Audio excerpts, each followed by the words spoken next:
नमस्कार दोस्तों, मेरा नाम डॉक्टर राजेश चौधरी। स्वागत है एक बार फिर से आपका physics guru doctor R C. Sir YouTube channel पर।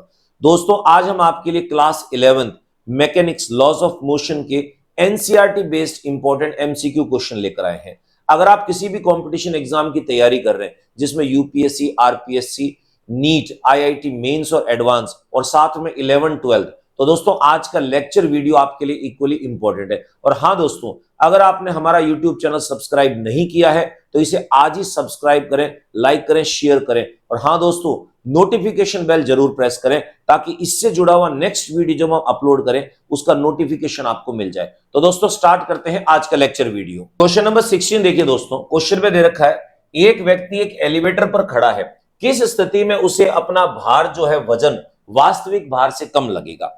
तो दोस्तों लिफ्ट वाले कंसेप्ट आप लोगों को बता रखे हैं।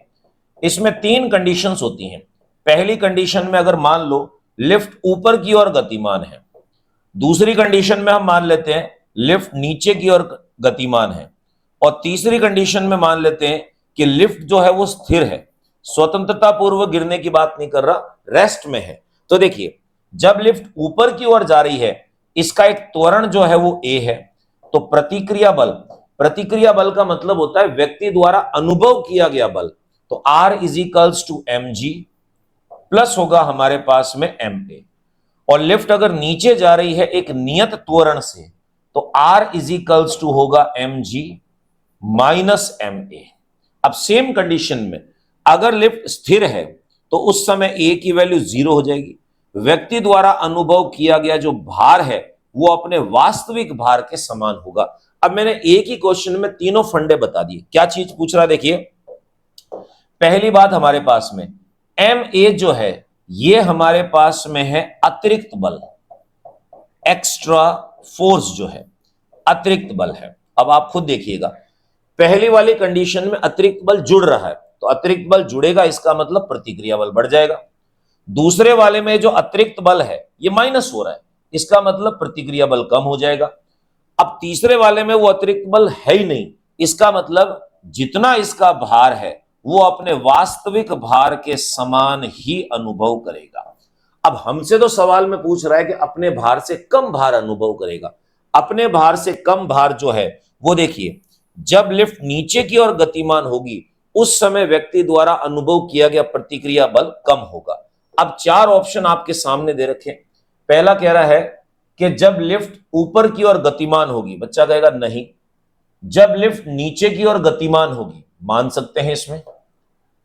जब उत्थापक एक समान वेग से ऊपर की दिशा में चलता है, इसका मतलब यहां तो ए 0 हो गया। ए 0 हो गया तो आप कहोगे sir R equals to M G, ये वाली कंडीशन बन जाएगी। जब उत्थापक एक समान वेग से नीचे की ओर गति करता है, इस दौरान में भी ए का मान 0 हो जाएगा, तो R is equals to M G होगा। तो हमें यहां पर दो कंडीशन देखनी है, एलिवेटर नीचे की ओर गति करे और साथ के अंदर में उसका जो वेग है वो कांस्टेंट नहीं होना चाहिए। तो सेकंड ऑप्शन में दे रखा है, जब एलिवेटर नियत त्वरण से नीचे की ओर चलता है तो व्यक्ति सदैव अपने भार से कम भार अनुभव करेगा। 16वें का करेक्ट आंसर बी ऑप्शन। 17वां देखिए, बड़ा इंपॉर्टेंट क्वेश्चन है, कंसेप्ट लिए हुए है ये क्वेश्चन। क्या कह रखा है, दो भार W1 तथा W2 एक हल्के धागे से बंधे हैं और यह धागा एक चिकनी घर्षण रहित गिरनी के ऊपर से गुजरता है। यदि गिरनी पुली जो है ऊर्ध्वाधर ऊपर की ओर जी त्वरण से गति करे तो धागे में तनाव बल का मान। अब एक चीज सिंपल सा ध्यान से देखिएगा, आज तक हमने जितने भी गिरनी पुली के क्वेश्चंस किए हैं उसमें गिरनी जो थी वो स्टेशनरी स्थिर थी। पहली बार जो है गिरनी को किसी एक त्वरण से गतिशील किया जा रहा है। तो मैं डायग्राम आपके सामने बना दूं, उस डायग्राम से हम चर्चा करेंगे। इसमें देखिए, ये आपके पास में पुली हो गई, इस गिरनी पर नीचे की तरफ हमने दो भार लटका दिए, ये W1 हो गया और ये हो गया हमारे पास में W2। और ऊपर की तरफ ये गिरनी जो है ऐसे है। मैं यहां पर लाइन खींच के ये बता देता हूं कि जो गिरनी है ये ऊपर की तरफ गतिशील है और इसका जो त्वरण दे रखा है वो कितना है, G है। अब यहां पर हमने दो पिंड बांध दिए, ये पिंड हो गए, इसका भार हो गया हमारे पास में W1 और इसका भार हो गया W2। अब देखिए, जनरली गिरनी वाले क्वेश्चन में द्रव्यमान दिया जाता है, यहां पर आपको भार दे दिया। मैं एक चीज मान लेता हूं कि इसका द्रव्यमान m1 था और इसका द्रव्यमान m2 था, तो ये जो W1 मेरे पास में है, तो W1 क्या है, m1 इंटू जी है, और W2 मेरे पास में क्या है, एक तरह से ये है m2 इंटू जी। ये कंडीशन कब होती है, जब गिरनी पुली जो है वो स्टेशनरी हो, स्थिर हो। अब मेरे प्यारे बच्चों ध्यान से देखिएगा, ये जो गिरनी है इसे जी त्वरण से ऊपर की तरफ ले जाया जा रहा है। अभी थोड़ी देर पहले लास्ट क्वेश्चन में मैंने आपको एक चीज बताई कि जब लिफ्ट ऊपर की तरफ गतिशील है तो उस व्यक्ति द्वारा अनुभव किया गया भार R इजिकल्स टू होता है mg प्लस करके होगा ma। अब a क्या है, वो त्वरण जिससे लिफ्ट चल रही है। अब एक सेकंड के लिए आप इस गिरनी को लिफ्ट मान लो और ये मान लो कि दो व्यक्ति इसमें बैठे हैं, तो आप कहोगे सर जी त्वरण से लिफ्ट जारी है, तो इसका मतलब a की वैल्यू मैं क्या कर दूंगा, g कर दूंगा इसमें। तो यहां मेरे पास क्या होगा, R is equals to mg plus करके mg हो जाएगा। तो इसको आप कह सकते हो R इजिकल्स टू 2mg, यानी m इंटू क्या होगा, 2g होगा। तो एक चीज दिमाग में याद रखना, जब कभी भी गिरनी गतिशील होती है, अब गिरनी नीचे आ रही हो तो उस दौरान के अंदर में क्या होगा, g माइनस ए हो जाएगा। अब जब गिरनी ऊपर जा रही है तो वो क्या होगा, g प्लस ए होगा। तो मैं इसको हटा देता हूं, ये कंसेप्ट बिल्डिंग चीज थी। देखिए आपको ये कह रहा है कि जी त्वरण से ये ऊपर जा रही है, तो गुरुत्वीय त्वरण जो नीचे की तरफ लगेगा वो जी नहीं होगा, वो हमारे पास में क्या होगा, जी प्लस ए।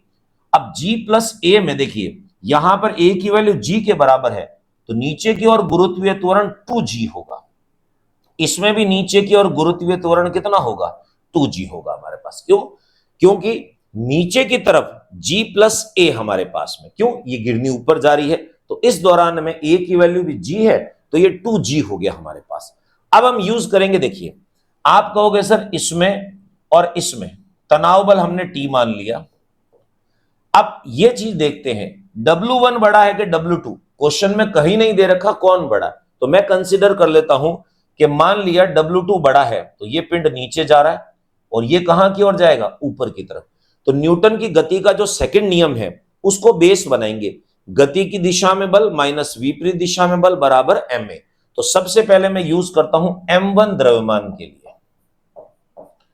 m1 द्रव्यमान के लिए। अब देखिए फॉर्मूला क्या हमारे पास में, गति की दिशा में बल ऊपर जा रहा है, ये इसमें गति की दिशा में बल माइनस गति के विपरीत दिशा में बल। विपरीत दिशा में वैसे तो W1 है, पर W1 होता है m1 इंटू जी, पर नीचे की ओर ग्रेविटी डबल है 2g, तो यहां पर हमारे पास में ये बनेगा 2W1। ये ध्यान रखना इस चीज में, is equals to m into a. तो m कितना आपके पास में, m1 हो गया, m1 इंटू ए। अब ध्यान से देखिए m1 क्या है, W1 अपॉन हमारे पास में g है, तो मैं इस m1 की जगह लिख सकता हूं W1 अपॉन g इंटू ए। फर्स्ट इक्वेशन बन गई। अब सेम चीज आप बनाओगे इस दूसरे के लिए, तो हम कहेंगे m2 के लिए। अब आप कोशिश करें इसको बनाने की, m2 की बात करें तो गति की दिशा में बल, ग्रेविटी डबल हो गई, तो ये हो गया आपके पास में 2W2 माइनस विपरीत दिशा में बल T is equals to m2a। अब m2 की वैल्यू सेम वैसे ही निकालना है, W2 अपॉन g करके। ये हो गया W2 अपॉन g इंटू ए, ये बन गया आपके पास सेकेंड इक्वेशन। अब देखिए आपको टेंशन फोर्स निकालनी है, तो यहां से आपकी मर्जी है, किसी भी तरीके से निकाल सकते हो। अगर आप इनको प्लस करोगे तो T कैंसिल आउट हो जाएगा। एक छोटा सा काम करते हैं, यहां से किसी की वैल्यू उठा के यहां डाल देते, या फिर दोनों को डिवाइड कर दो, इजी वे रहेगा।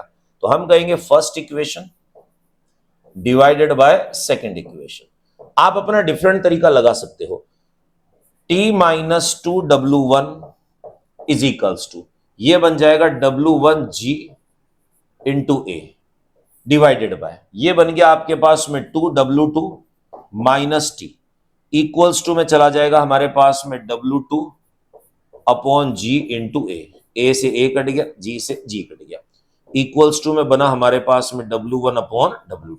क्रॉस मल्टीप्लाई करके सॉल्व कर दीजिए, ये इधर चला जाएगा, तो ये हो जाएगा W2T minus 2W1 W2 is equals to, अब ये यहां शिफ्ट हो जाएगा, तो ये बन जाएगा आपके पास में 2W1 W2 और माइनस करके आपके पास में ये बन गया TW1। अब देखो T को शिफ्ट करो T के पास में, तो W2T प्लस करके W1T इज इक्वल्स टू, ये यहां आ जाएगा, तो 2W1 W2 पहले से है, 2 और आ गए प्लस में हो जाएंगे, तो 4W1 W2। T की वैल्यू निकालनी है, कॉमन लेके नीचे ले जाओ इसको, 4W1 W2 अपॉन करके W1 प्लस W2। ये है आपके पास में करेक्ट आंसर इसका। तो देखिए ऑप्शन ढूंढ लीजिए कौन सा है, 4W1 W2 पर नीचे माइनस है, 4W1 W2 और यहां नीचे प्लस है। अब देखिएगा कई बच्चे इस जी का मतलब नहीं समझ पाते। मान लो मैं आपसे कहूं यहां पर जी नहीं दे रखा हो, तो जी नहीं दे रखा हो तो क्या होगा, मतलब गिरनी स्टेशनरी है, स्थिर है, तो उस कंडीशन में क्या होगा, जहां मैंने 2 यूज किया वो 2 नहीं आएगा। अब जब 2 नहीं आएगा तो आंसर में 4 की जगह क्या आएगा, 2 आएगा। तो उस कंडीशन में बच्चा गलती करके ए ऑप्शन को करेक्ट मान लेता है इसमें। क्लियर? तो ध्यान रखना गिरनी जब चल रही हो तो भार पे क्या असर पड़ता है। 17वें क्वेश्चन का करेक्ट आंसर हमारे पास सी ऑप्शन।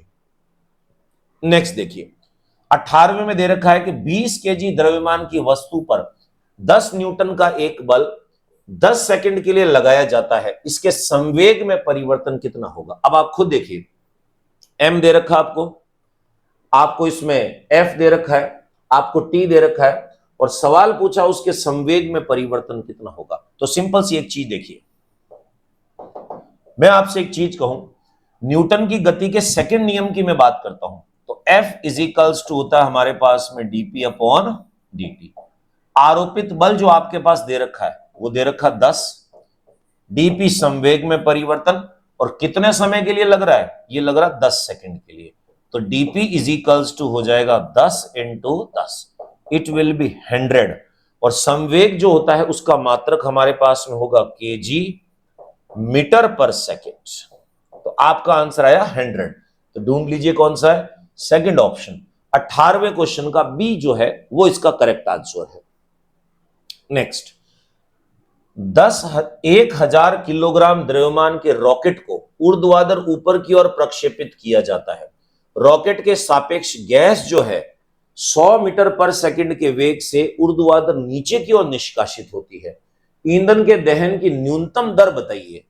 ईंधन के दहन की न्यूनतम दर यानी डीएम अपॉन डीटी की वैल्यू कैलकुलेट करनी है आपको, ताकि रॉकेट गुरुत्वाकर्षण के विरुद्ध ठीक रूप से ऊपर उठ सके। यानी किस दर से ईंधन को बाहर इजेक्ट किया जाए कि रॉकेट जो है वो स्मूथली आराम से ऊपर की तरफ गति कर सके। तो मेरे प्यारे बच्चों, आप लोगों को पता है कि जब किसी भी रॉकेट को ऊपर की ओर गति करना हो तो एक बल काम आता है जिसको हम कहते हैं उत्थापक बल। अब आप खुद देखिए, मान लीजिए ये आपके पास में कोई भी एक रॉकेट है, इस प्रकार से रॉकेट हो गया, ठीक है।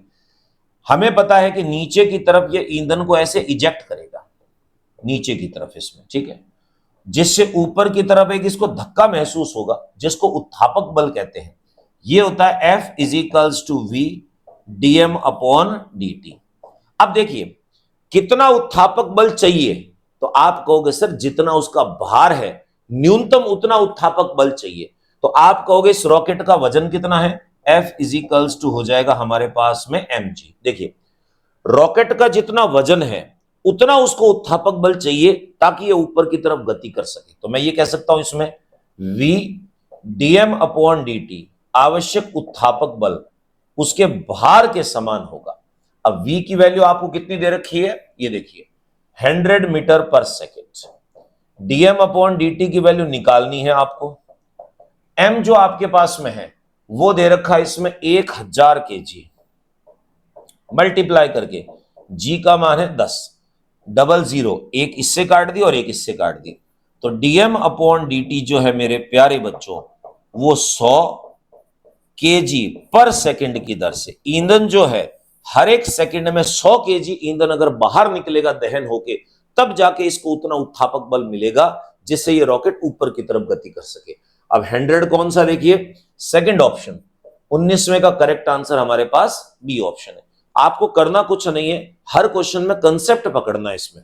नेक्स्ट क्वेश्चन नंबर 20 में देखिए डायग्राम दे रखा आपको। क्वेश्चन में क्या कह रखा है, M1 M2 M3 द्रव्यमान के 3 ब्लॉक चित्र अनुसार है। देखिए M1 M2 M3 3 ब्लॉक जुड़े हुए, इनके बीच में रस्सी है T1 और T2 तनाव की।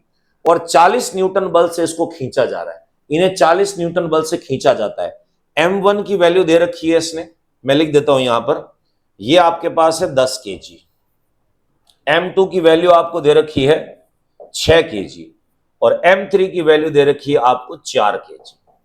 सवाल पूछ रहा है कि तनाव बल T2 का मान कितना होगा। प्यारे बच्चों, फंडा मैंने आपको करवा रखा, कंसेप्ट नॉर्मली बिल्कुल देखिए, आपको इन दोनों के मध्य तनाव बल निकालना है। तो तनाव बल निकालने के लिए क्या करना है, जिस जगह पर आपको तनाव बल निकालना, उससे पीछे की तरफ जितने भी द्रव्यमान जुड़े हुए हैं उन सबको आपको ऐड करना है। तो मैं कहूंगा T2 इज इक्वल्स टू, क्या होगा हमारे पास में, ये दोनों जुड़े हुए हैं उसके बाद, तो M2 प्लस M3 मल्टीप्लाई करके हो जाएगा त्वरण। अब सबसे बड़ी चीज हमें त्वरण निकालना है, एक्सेलरेशन। अब त्वरण कैसे निकलेगा प्यारे बच्चों, देखिए, ये जो आपके पास में है वो निकलेगा आरोपित बल डिवाइडेड बाय सिग्मा m, जितने भी हमने इस पे पिंड लटका रखे हैं उन सबके द्रव्यमानों का जोड़। आरोपित बल आपके पास में 40 न्यूटन, द्रव्यमानों का जोड़ 10 plus 6 plus 4, 40/20, it will be 2, यानी त्वरण आ गया 2 आपके पास। तो हम कहेंगे T2 is equals to M2 और M3, ये बन गया 6 प्लस 4 और ये वैल्यू हो गई 2, तो T2 is equals to 10 into 2 is equals to, ये आ गया आपके पास में 20 न्यूटन, 20 न्यूटन। अब देखिए, कई जने जो नए जुड़े हैं उनको ये पता नहीं लग रहा होगा कैसे कंसेप्ट जुड़ा हुआ है। मैं आपको एक चीज बताऊं दोस्तों, ये सारे कंसेप्ट जो सारे फंडे में यूज कर रहा हूं, ये हमारी mobile app physics guru doctor RC sir की मोबाइल ऐप में दे रखे हैं। आप जिस किसी भी कोर्स की तैयारी कर रहे हैं, आप उस कोर्स को परचेस करके ये सारे कंसेप्ट जो है वहां से देख सकते हैं, ताकि न्यूमेरिकल की यात्रा जो है आपके बहुत ही आसान हो जाएगी। तो 20वें का करेक्ट आंसर हमारे पास में क्या हो गया, बी ऑप्शन है। नेक्स्ट 21वां क्वेश्चन, 0.5 kg की एक गेंद 12 मीटर पर सेकंड की गेंद से चलती हुई किसी दृढ़ दीवार से 30 डिग्री के कोण से टकराती है, जैसा डायग्राम में दे रखा है। आपको यह दे रखा है कि ये जो गेंद है इस प्रकार से आ रही है, इसका द्रव्यमान हमारे पास में है 0.5 और वेग जो दे रखा है वो आपके पास में है 12 मीटर पर सेकंड। ओके, फिर उसके बाद कह रहा है इसी गति से ये 30 डिग्री कोण से परावर्तित होकर नीचे की तरफ चली जाती है। यदि गेंद और इस दीवार के मध्य का जो ये संपर्क है प्यारे बच्चों, ये 0.25 सेकंड तक रहा, तो मुझे बता दीजिए इस दीवार पर लगने वाले बल जो है इसका औसत मान कितना होगा।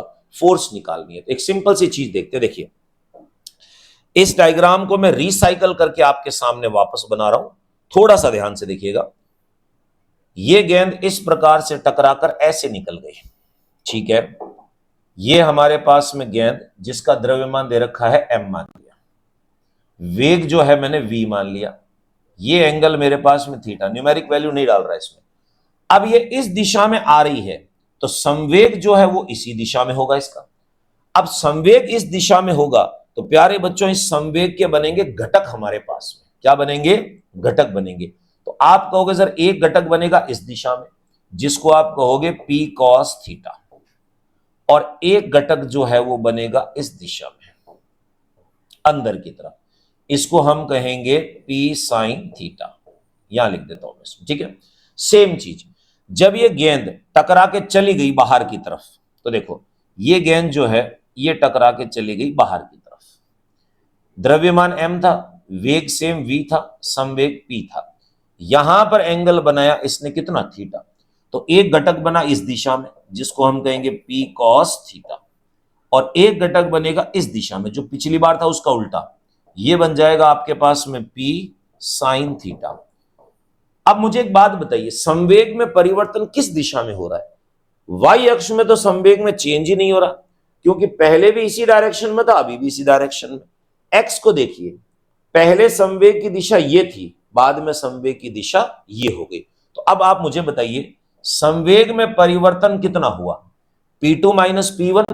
तो आप ऐसे लिख सकते हो इसको, P sin थीटा टकराने से पूर्व minus P sin theta minus का, क्योंकि टकराने के पश्चात दिशा बदल गई, संवेग सदिश राशि होती है, माइनस P sin थीटा। आपकी इच्छा हो रही होगी इनको काटने की, नहीं, dp इज इक्वल्स टू होगा हमारे पास में 2p साइन थीटा। अब देखो आपको फोर्स निकालनी है, बल निकालना है, तो आप कहोगे न्यूटन की गति का सेकंड नियम F is equals to dp upon dt। समय आपको दे रखा, संपर्क समय जो हमारे पास में है वो कितना है, इसमें 0.25 मान ली बात इसमें। अब संवेग में परिवर्तन जो आपके पास में है वो कितना होगा, वो लिखा हुआ इसमें 2p साइन थीटा, वैल्यू डाल दो बस, आपका आंसर आपके सामने 2।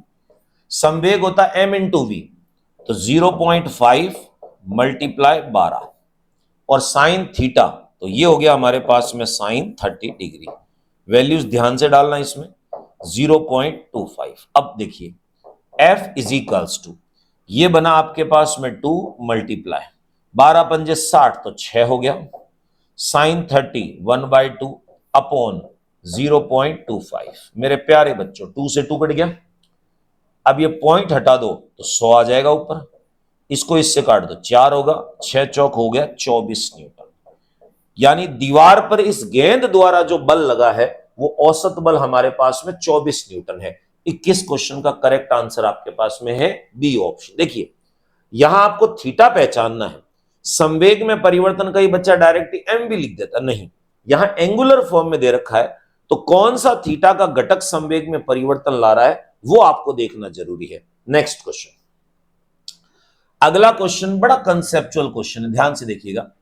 एक व्यक्ति ने एक दी हुई सतह पर समान वेग से एक भार को चलाने के लिए चित्र में दर्शाए अनुसार F बल का प्रयोग किया है। कैसे प्रयोग किया है, पहले तो एक कांस्टेंट फोर्स लग रही है किसी निश्चित समय तक, फिर उसके बाद में बल की दिशा जो है वो चेंज कर दी उसने, बल का डायरेक्शन चेंज हो गया। देखिए आप, ये पहले प्लस में था बाद में माइनस में था, ठीक है।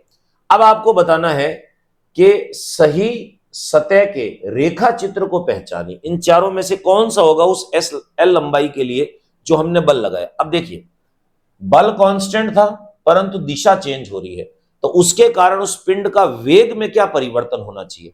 मैं आपसे कहूं एक निश्चित दिशा में पहले आप बल लगा रहे हो तो धीरे धीरे उसका वेग बढ़ेगा, परंतु विपरीत दिशा में उतना ही बल लगा रहे हो तो धीरे धीरे उसका वेग कम होकर क्या होगा, विराम अवस्था में। यानी पहले इसकी मैं बात करता हूं तो आप कहोगे u बराबर 0 से एक v वेग प्राप्त होगा, v वेग प्राप्त होगा, क्यों, बल लग रहा है लगातार उसमें। अब जब हमने यहां पर बल की दिशा बदल दी तो आप कहोगे अब जो एक v वेग प्राप्त था तो हम कहेंगे v वेग से, अब वो कहां आ जाएगा, v बराबर 0, तो विराम अवस्था से एक अधिकतम वेग पर और उस अधिकतम वेग से विराम अवस्था में। तो आपको साफ पता चल रहा है कि देखिए पहले ऑप्शन में नियत बल है, इसीलिए जो गति है वो भी समरूप होगी हमारे पास में, तो फर्स्ट ऑप्शन जो है वो आपका करेक्ट आंसर होगा 22 क्वेश्चन का। नेक्स्ट 23वां क्वेश्चन बड़ा सिंपल सा है, जनरल साइंस का क्वेश्चन है। गुरुत्वीय द्रव्यमान और जड़त्वीय द्रव्यमान के अनुपात का मान कितना होता है। मेरे प्यारे बच्चों एक चीज ध्यान से देखिएगा, द्रव्यमान जो होता है, द्रव्यमान किसी भी पिंड का एक मौलिक गुण है, फंडामेंटल प्रॉपर्टी है, और मौलिक गुण है इसीलिए इसकी वैल्यू कभी चेंज नहीं होती है, कांस्टेंट रहती है। अब सवाल कह रहा है ये ग्रेविटेशनल मास और इनर्शियल मास, तो आप कहोगे किसी भी पिंड का द्रव्यमान यदि वो जड़त्व बल के अधीन है इनर्शियल फोर्स या गुरुत्वीय बल के अधीन है ग्रेविटेशनल फोर्स, दोनों ही कंडीशन में वैल्यू सेम रहेगी, तो आंसर होगा 1:1। सी ऑप्शन 23वें का हमारा करेक्ट आंसर है। नेक्स्ट देखिए 24 क्वेश्चन, डायग्राम आपको दे रखा है, इसी डायग्राम में ही चीजें आपको बतानी है। देखिए क्वेश्चन में क्या कह रहा है, क्वेश्चन में आपसे डिमांड कर रहा है न तल थीटा कोण पर, यह थीटा दे दिया आपको, एम द्रव्यमान के एक ब्लॉक को, ये जो हमारे पास में है एम द्रव्यमान का एक ब्लॉक कह दिया, उसमें एक ब्लॉक पर चित्र अनुसार एक क्षैतिज बल F लग रहा है इसमें, तो ब्लॉक पर अविलंब प्रतिक्रिया बल N कितना होगा। आपको क्या चीज निकालनी है प्यारे बच्चों, आपको यह निकालना है इस दिशा में जो प्रतिक्रिया बल लग रहा है, मैं इतना ही बता दूं इसमें क्योंकि फिर व्हाइट व्हाइट मैच हो जाएंगे इसमें। ये n निकालना है आपको। मैं इसको हटा देता हूं यहां नीचे, ठीक है। n की वैल्यू निकालनी, तो आप कहोगे इसकी दिशा में जो भी बल लगेगा बस वो मेरा आंसर होगा इसमें।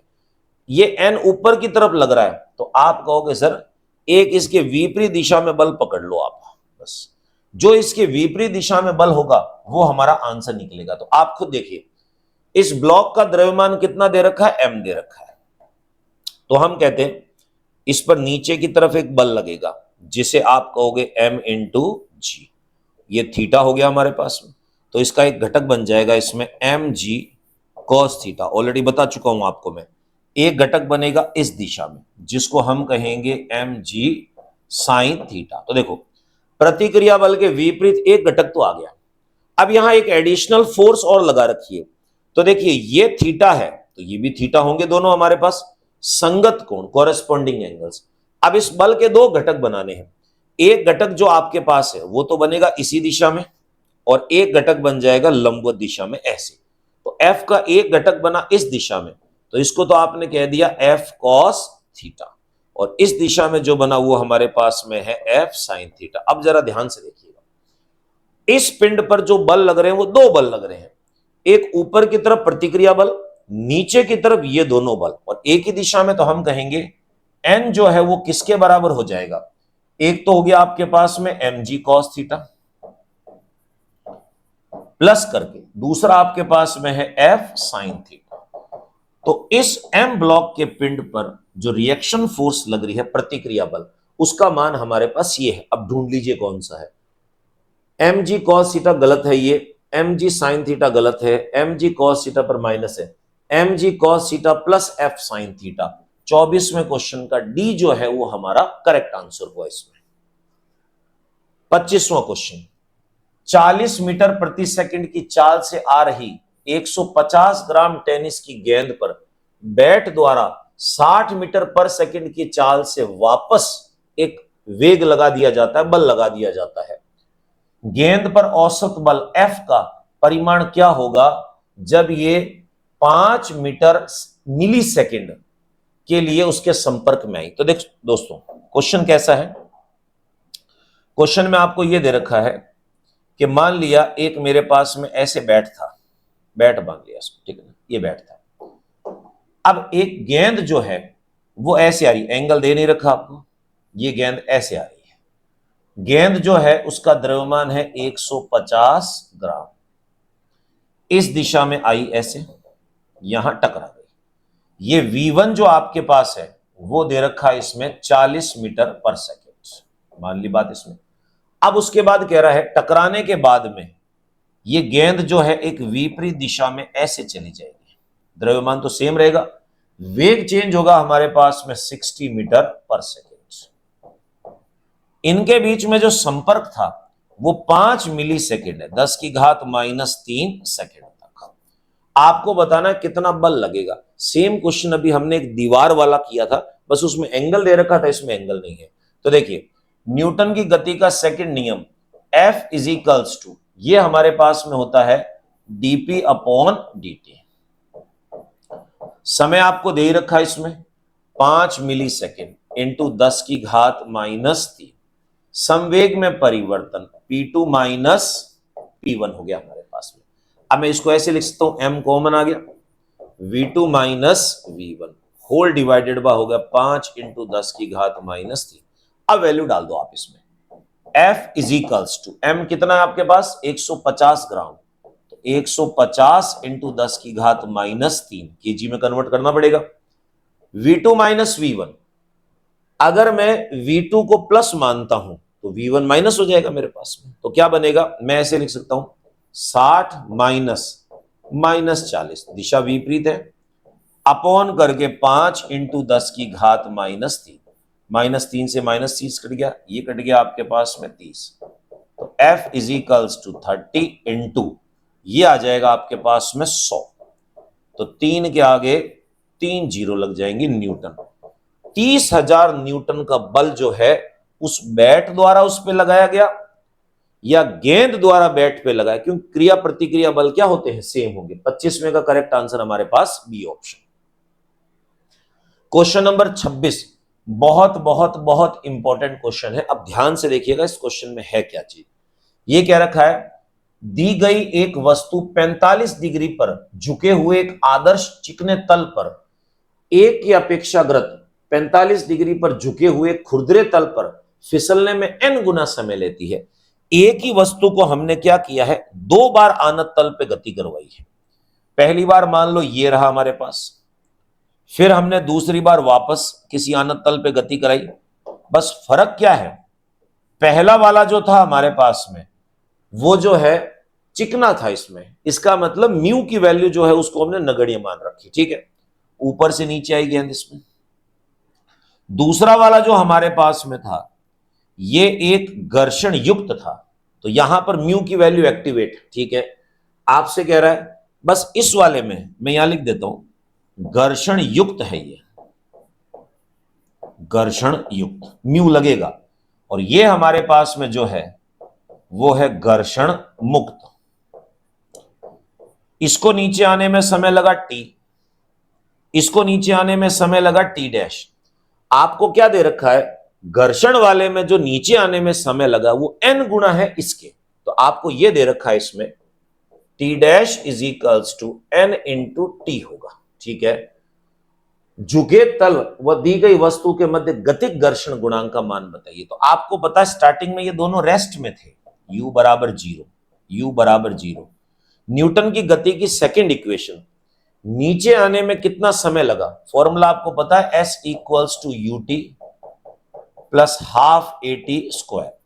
अगर ऊर्ध्वाधर रूप से गिर रही होती तो मैं g यूज करता, सतह से जुड़ी हुई है तो a यूज किया, u 0 है तो t की वैल्यू होगी रूट में हमारे पास में 2s अपॉन a। अब देखिए s क्या है, दूरी, तो आप कहोगे यहां से लेके यहां तक और यहां से लेके यहां तक दोनों नत्तल एक जैसे हैं, एक ही समान लंबाई के, एक ही समान एंगल के, और आप कहोगे सर इन दोनों में दूरियां भी समान होंगी, तो मैं ऐसे लिख सकता हूं, देखो टी डैश जो है मेरे पास में इसमें वो आया अंडर रूट 2s अपॉन, अब त्वरण कितना है आप लोगों को ऑलरेडी कंसेप्ट में बता चुका हूं, जब कभी भी किसी घर्षण युक्त विथ घर्षण फ्रिक्शन इसमें अगर कोई पिंड नीचे आता है तो उसका जो एक्सेलरेशन होगा मैं यहां लिख देता हूं a is equals to G sine theta minus mu cos theta.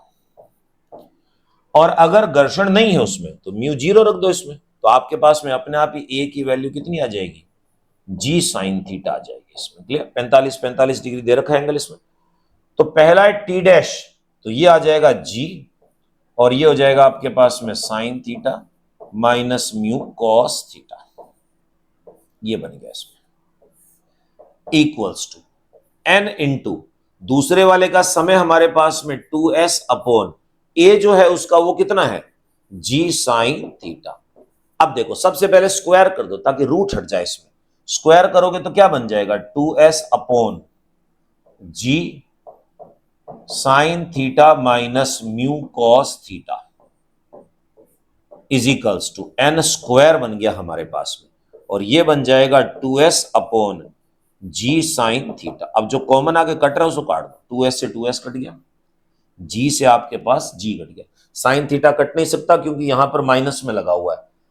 अब म्यू की वैल्यू लानी है तो उससे पहले हम एक काम करते हैं, थीटा की वैल्यू 45 डिग्री डालते हैं, साइन थीटा कॉस थीटा दोनों 45 डिग्री पर सेम वैल्यू रखते हैं 1/√2, तो मैं ऐसे लिख सकता हूं इसको, देखो ये हमारे पास हो जाएगा 1 upon sine 45 1/√2 minus mu 1/√2 is equals to, ये हमारे पास में है n स्क्वायर, ये बन गया 1 अपॉन 1/√2, ये चीज बन गई इसमें। अब देखो हम बात कर रहे हैं इनको कैंसिल आउट करने की, तो कितनी चीज क्या बनेगी, म्यू निकालना आपको, ध्यान से देखिएगा, √2 एलसीएम लोगे तो ये कॉमन आके इस रूट से कट गया हमारे पास में, तो यहां क्या बचेगा 1 अपॉन 1 माइनस म्यू, तो हम कहेंगे 1 upon 1 minus mu is equals to हुआ n स्क्वायर।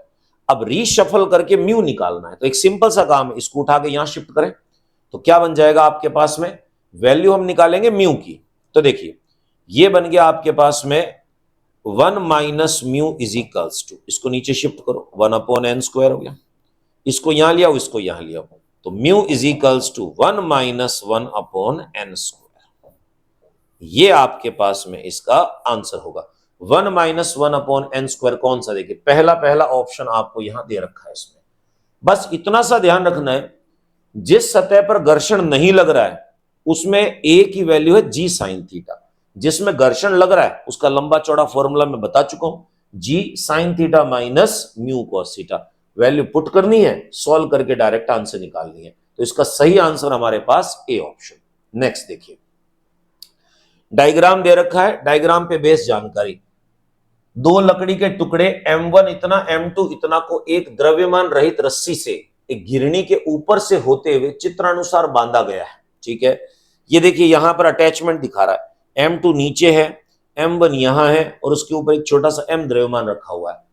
ये क्या रखा है, क्षैतिज सतह पर गुटके M1 के, ये जो M1 हमारे पास में है, यहां पर एक घर्षण गुणांक का मान दे रखा है इधर, म्यू की वैल्यू आपके पास में है 0.4। ठीक है, जब निकाय को मुक्त कर दिया, छोड़ दे इसमें, तो M1 व M2 त्वरित होने लगते हैं, यानी ये तेजी से गति करना स्टार्ट करते हैं।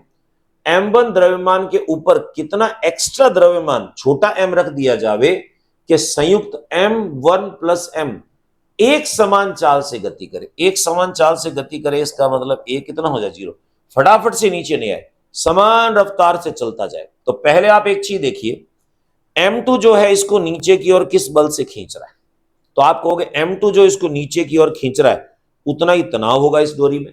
मैं यहां डायग्राम बना रहा हूं वापस आपके लिए, किस हिसाब से इसको सॉल्व करना। देखो, सबसे पहले मैंने बनाया M2 को, ये M2 है मेरे पास में, M2 नीचे की तरफ इसमें भार लगेगा M2 इंटू जी, और ऊपर डोरी में तनाव लग रहा है T। तो सबसे पहली चीज तो यह है कि नीचे की ए की वैल्यू 0 कह रहा है ये, तो वरना इसीलिए, नहीं तो हम इक्वेशन लगाते गति की दिशा में बल माइनस विपरीत दिशा बराबर ma, तो ए तो 0 कह रहा है, तो दोनों तरफ के बल बराबर होंगे। तो पहले तो आप कहोगे डोरी में तनाव कितना है, तो T इज इक्वल्स टू हो गया M2 इंटू जी हो गया। तो T is equals to M2 की वैल्यू देखो कितनी, 6 है, इंटू 10 है, तो T is equals to 60 newton. अब आप कहोगे इस डोरी में 60 न्यूटन का तनाव लग रहा है, तो इधर भी इस डोरी में 60 न्यूटन का तनाव लगेगा। तो समान वेग से गति करे उसके लिए आप कहोगे सर पीछे की ओर जो घर्षण बल है इसकी वैल्यू इसके बराबर होनी चाहिए। हमने कहा ठीक है, तो घर्षण बल का जो मान है वो बराबर होना चाहिए आपके 60 न्यूटन के। अब घर्षण बल कितना होता है हमारे पास, म्यू इंटू आर होगा, तो आप कहोगे म्यू और आर की वैल्यू क्या होगी, प्रतिक्रिया बल। ये दोनों एक दूसरे से जुड़े हुए हैं, तो प्रतिक्रिया बल कितना होगा हमारे पास में, M1 plus M into G is equals to हो गया 60 हमारे पास में। अब म्यू की वैल्यू कितनी है, 0.4, M1 कितना हमारे पास 4 प्लस M इंटू हो गया 10 इज इक्वल्स टू 60। अब इसको सॉल्व कर देना और M आ जाएगा, 10 को मल्टीप्लाई करो इससे, तो ये बन गया 4 plus M is equals to 60। अब देखो 4 को इससे भाग लगा दो सीधा ही, मल्टीप्लाई हम करेंगे नहीं, 15 आ जाएगा, 4 इधर लाके माइनस कर दो, तो small m is equals to 15 में से 4 गया, आपके पास बनेगा 11 kg।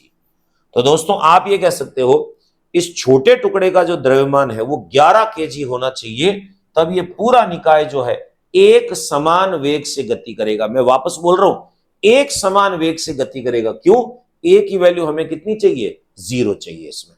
नेक्स्ट क्वेश्चन, फिर डायग्राम का क्वेश्चन है, ध्यान से देखिएगा।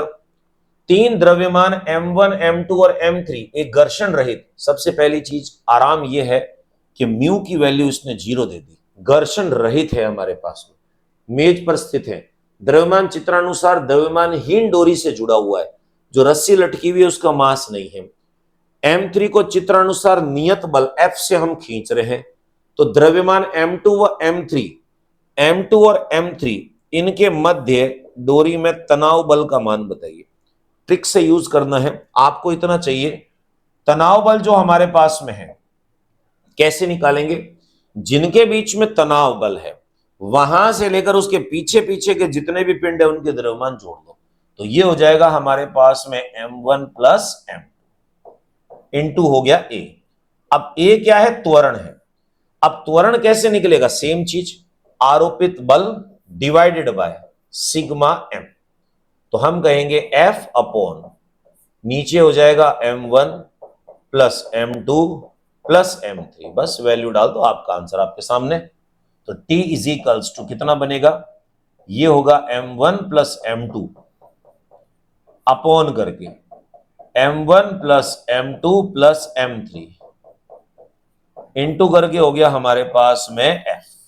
अब देखिए ये ढूंढ लीजिए, m1 प्लस m2 नीचे f है, इससे मिलता जुलता कोई नहीं है, यानी 28वें क्वेश्चन का ए आंसर हमारे पास में। देखिए दोस्तों, कई क्वेश्चन डायरेक्ट फंडा बेस्ड है, ये सारे फंडे आपको अलग से बता रखे हैं मैंने इसमें।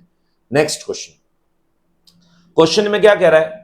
न्यूटन का द्वितीय नियम F इजिकल्स टू ma कब कब लागू होता है? एक सिंपल सी चीज याद रखना, एक होता है हमारे पास में जड़त्वीय तंत्र, इनर्शियल फ्रेस और फ्रेम, एक होता है अजड़त्वीय तंत्र जिसको हम कहते हैं नॉन इनर्शियल फ्रेम। अब जड़त्वीय तंत्र का मतलब क्या है? जैसे मैं आपसे कहूं कि मैं यहां खड़ा हूं और आप किसी दूसरे सामने खड़े हो, तो आप और हम दोनों पृथ्वी की सतह पर खड़े हैं, मतलब जिस तंत्र पे हम खड़े हैं वो तंत्र एक साथ एक वेग से घूम रहा है।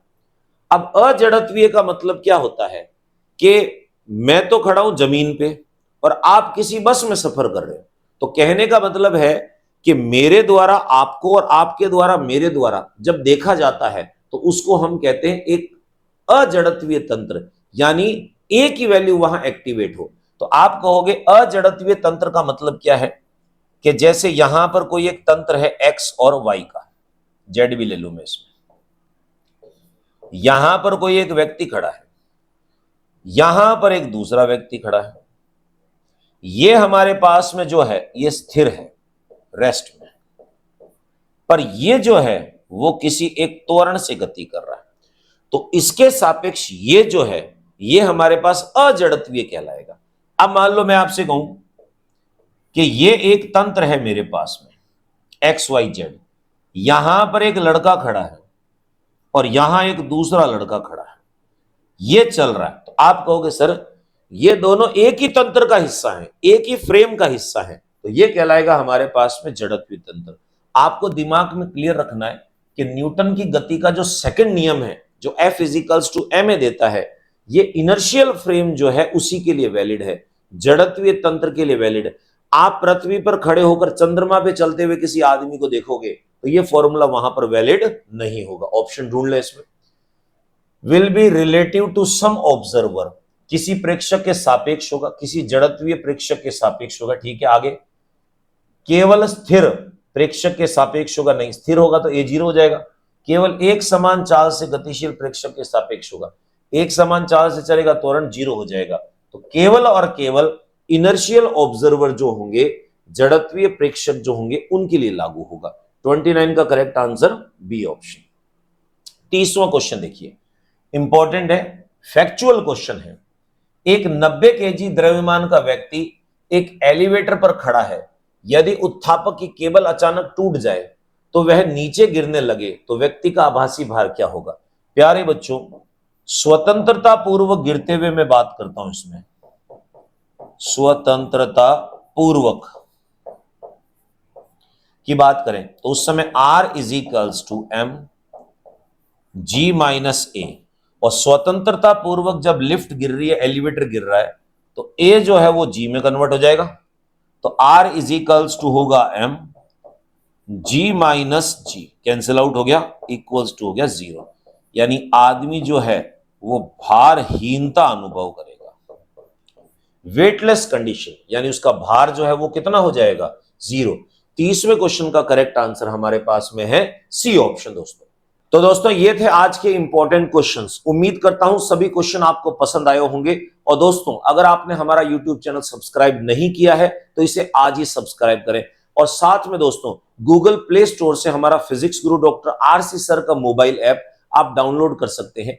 आप जिस किसी भी कंपटीशन एग्जाम की तैयारी कर रहे हैं उसके बेहतरीन कंसेप्ट जो है उस कोर्स वीडियो में दे रखे हैं। तो दोस्तों इजाजत दीजिए, नेक्स्ट वीडियो में आपके सामने फिर उपस्थित होंगे, तब तक धन्यवाद।